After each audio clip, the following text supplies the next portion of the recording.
കലുഷിതല്ല. ജനാധിപത്യത്തിൽ പ്രതിഷേധിക്കാനുള്ള അവകാശമുണ്ട്. അങ്ങനെ പ്രതിഷേധിച്ചപ്പോഴാണ് ഞങ്ങളുടെ കുട്ടികളെ കല്യാശ്ശേരി മുതൽ ഏതാണ്ട് കൊല്ലം വരെ തല്ലിയത്. അപ്പോൾ മുഖ്യമന്ത്രി പിന്നെ അതിനെ ന്യായീകരിക്കുകയാണ്.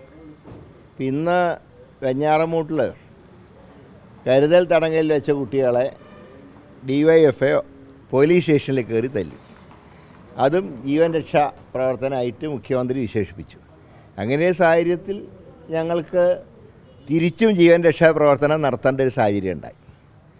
അപ്പോൾ അതുകൊണ്ട് ജീവൻ രക്ഷാ പ്രവർത്തനം ഞങ്ങൾ നടത്തുന്നുണ്ട്. അത് നടത്തിക്കൊണ്ട് തന്നെ മുന്നോട്ട് പോകും. 23-ാം തീയതി ജാഥ അവസാനിക്കുന്നതുകൊണ്ട് ഞങ്ങളുടെ ജീവൻ രക്ഷാ പ്രവർത്തനം അവസാനിക്കുന്നില്ല. ഇപ്പോൾ തല്ലിയ തിരിച്ചില്ലെന്നാണ് നമ്മുടെ LDF കൺവീനർ പറയുന്നത്. അപ്പോൾ നമുക്കെന്തല്ല തല്ലി കണക്ക് തീർക്കാം. അപ്പോൾ പക്ഷേ പിന്നെ തെരുവുകൾ തമ്മിൽ തല്ല് നടന്നാൽ ഞങ്ങളെ കുറ്റം പറയണ്ട. നവകേരള സദസ്സ് എന്ന് പറഞ്ഞാൽ ആദ്യം മതിൽ പൊളിക്കൽ യാത്രയായിട്ടാണ് തുടങ്ങിയത്. പിന്നെ അത് തല്ലൽ യാത്രയായിട്ട് മാറി. അങ്ങനെ വന്നപ്പോൾ സഹി കെട്ടപ്പോഴാണ് ഞങ്ങൾ തിരിച്ചടിക്കാൻ തീരുമാനിച്ചത്. അതുകൊണ്ട് ഇന്നലെ തിരുവനന്തപുരത്ത് ഉണ്ടായതൊക്കെ യൂത്ത് കോൺഗ്രസ് പ്രവർത്തകരുടെ ജീവൻ രക്ഷാ പ്രവർത്തനം ഒന്നും കൂടെ ശക്തമാക്കിയതിൻ്റെ ഭാഗമാണ്.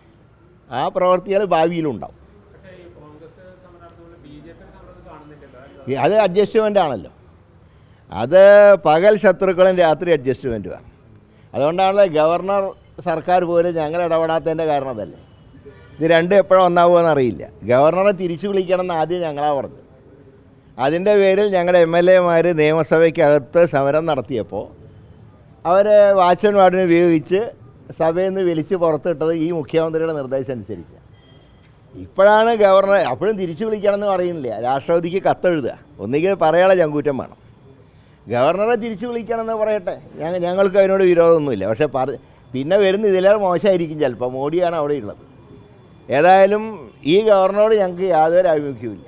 അദ്ദേഹത്തിൻ്റെ ഒരു പ്രവർത്തിനെയും ഞങ്ങൾ അനുകൂലിക്കുന്നുമില്ല.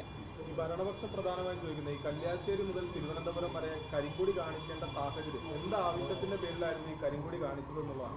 അത് ഇപ്പോൾ മന്ത്രിമാരുടെ അനുവാദം വേണ്ടല്ലോ കരിങ്കൊടി കാണിക്കാൻ. ഇത് ധൂർത്താണ്. ഇതിനെക്കൊണ്ട് ഒരു ഉപകാരവുമില്ല. ഇത് പരാതി പറയാനുള്ള സദസ്സ് പോലും അല്ല.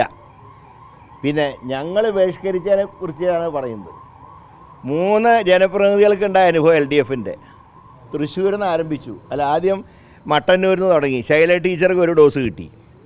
രണ്ടാമത്തെ ഡോസ് CC 3 കിട്ടി.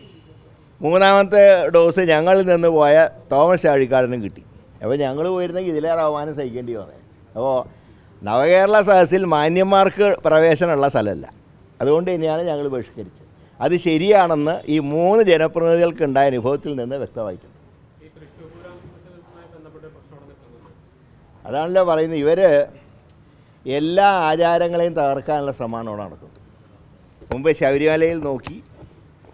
ഇത്തവണയും ശബരിമലയിൽ ഈ നവകേരള സദസ്സിൻ്റെ പേരിൽ ഒരു യോഗവും വിളിച്ചില്ല. കുഴപ്പമുണ്ടാക്കുകയാണ്. ഇപ്പോൾ പൂരവും മുടക്കാൻ നോക്കുക.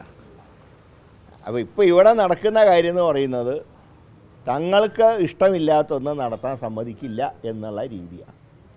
പിന്നെ ഈ മന്ത്രിമാരോടൊരു കാര്യം പറയാനുള്ളത്, നവകേരള സദസ്സിൽ ഇപ്പോൾ അവർക്ക് റോളൊന്നും ഇല്ലാത്തതുകൊണ്ട് എല്ലാവരും മോർണിംഗ് വാക്കിന് ഇറങ്ങിയിട്ടുണ്ട്. മോർണിംഗ് വാക്ക് സാധാരണ ശരീരത്തിൻ്റെ വെയിറ്റ് കുറയ്ക്കാനാണ്. പ്രതിപക്ഷത്തിന് കുറ്റം പറഞ്ഞാൽ വെയിറ്റ് കുറയില്ല. അതിന് നടക്കുക തന്നെ വേണം. അതേ അവരോട് പറയാനുള്ളൂ. ഏതായാലും നടത്തുന്ന നാളത്തോടെ കഴിഞ്ഞല്ലോ. പക്ഷേ അതുകൊണ്ട് ഒരു മന്ത്രിയുടെയും വെയിറ്റ് കുറഞ്ഞിട്ടില്ല. വെയിറ്റ് എന്ന് വെച്ചാൽ ശരീരത്തിൻ്റെ ഭാരം. അത് പ്രതിപക്ഷത്തിന് ചീത്ത പറഞ്ഞാൽ ശരീരത്തിൻ്റെ ഭാരം കുറയില്ല. അതിന് നടക്കുക തന്നെ വേണം മര്യാദയ്ക്ക്. ഇത് ഒരു പ്രത്യേകതരം നടത്തും ഈ നവകേരള സദസ്സിൻ്റെ ഭാഗമായിട്ടുണ്ടായി കേരളത്തിൽ.